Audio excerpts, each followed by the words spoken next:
What's up mga kamatik? Meron ako ipapakita sa inyo, malupit. Pero isa lang ang sasabihin ko, huwag niyong gagayahin to. Okay, simulan na natin. 1, 2, 3, go!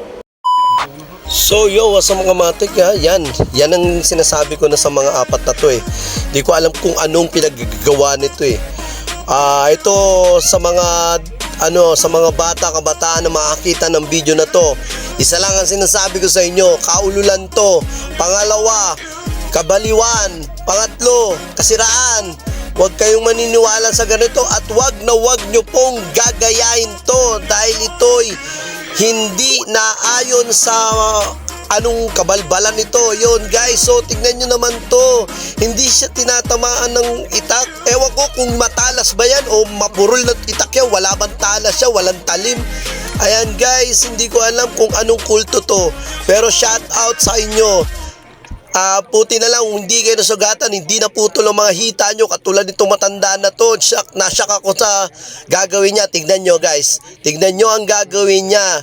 Parang inaano sila, parang tawag dito, bago sila paluin ng itak na yan. Kita nyo kita mo, tapos tignan nyo, dito ako na-shock talaga guys. Dito ako na-shock, hindi ko talaga gusto yung nakita ko na to.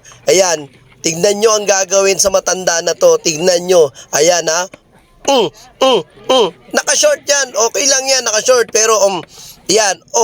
Kita nyo. Yan. Ito dito talaga ako guys na parang napailing eh. Yan. Tapos kukurutsain niya pa ganyan. Yan guys. So sa lahat na makakita, wag nyo pong gagayahin to.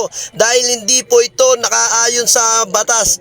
Ewan ko kung saan po lugar to. Sana shoutout sa inyo na sana hindi kayo masugatan at hindi kayo mapano sa ginagagawa ninyo. Ayan guys. So walang kapantalon-talon short. Talagang tinapalo ng itak.